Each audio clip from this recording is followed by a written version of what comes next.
Hey guys, it's Miss Toy 734 and I am back to make a video as I promised about my new financial strategy. And just to give you a little bit of background, I'm currently looking to purchase a home. My goal is to do that within the next 2 years, hopefully. And so I am basically just in the process of really identifying. Sorry, I know that light, the sunlight. I'm in the process of identifying where every penny of my money is going. Um, and just to give a little bit of additional background, my credit has always been really good. Never really had a problem with that. I did get into quite a bit of student loan debt. So that has put a bit of strain on me. So, and just I'll be transparent. It's really no secret. I have to pay it back, and I am paying it back. So it just is what it is.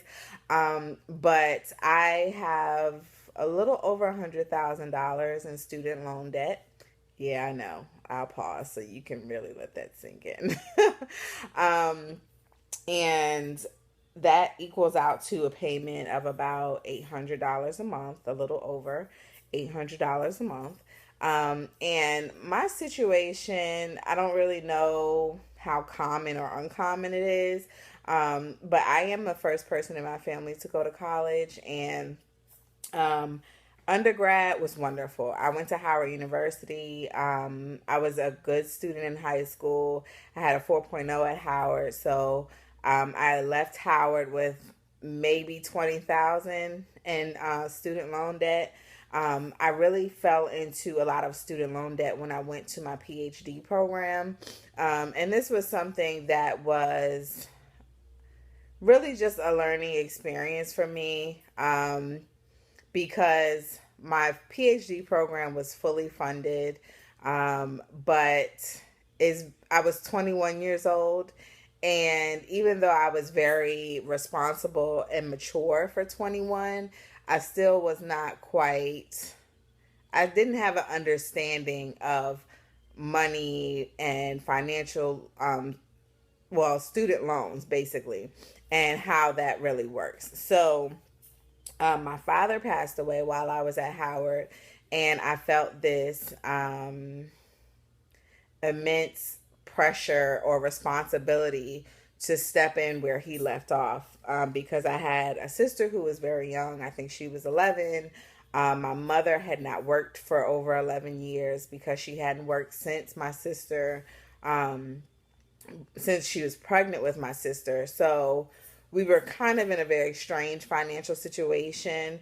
And I felt responsibility for taking care of them.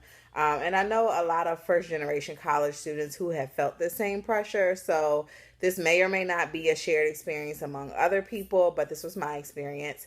And even though my PhD program was fully funded, I had financial responsibilities that included or not included, but encouraged me to take out student loans. And the issue with the student loans that I took out, they were private student loans. So these are loans that cannot be discharged via bankruptcy. Really, they can't be discharged. I think you can discharge them in bankruptcy if you can prove some sort of extreme hardship, but I don't have children or anything like that. So it would be very difficult for me to um, say that it's an extreme hardship, even though it is. I mean, $800 a month that's a mortgage payment. I live in the state of Virginia. You can get houses pretty cheap here. That's a mortgage payment. And that's really why I am doing this financial challenge for myself, because I really need to be mindful of where every penny is going of my money, because if I do want to actually own a home within the next 2 years, I need to be very diligent about just what I'm doing. And I'm typically very diligent. I use sites like LearnVest, Credit Karma. I'm very financially savvy when it comes to those kinds of things.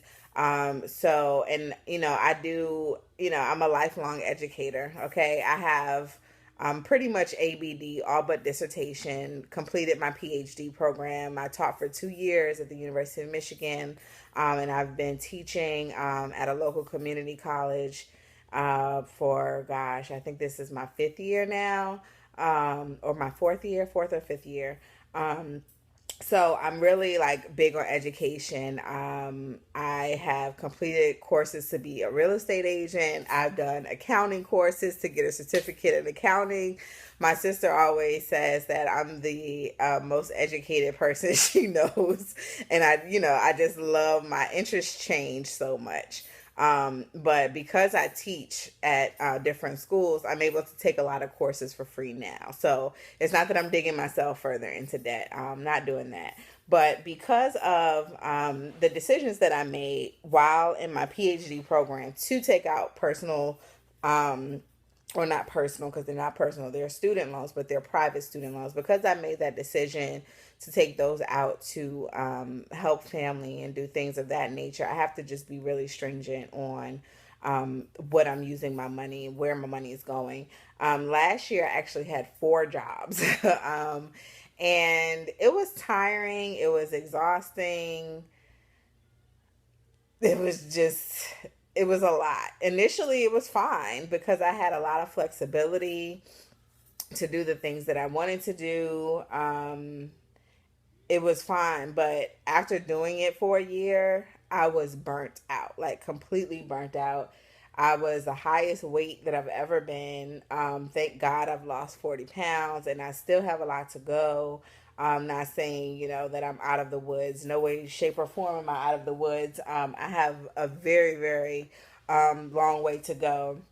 But anyway, I'm getting beside myself. So, anyway, all of that to say, what am I doing now to track my finances? So, I'm currently only working 2 jobs. And because I'm no longer working the 4 jobs, it is really important for me to track my finances even more now because I have less income coming in. So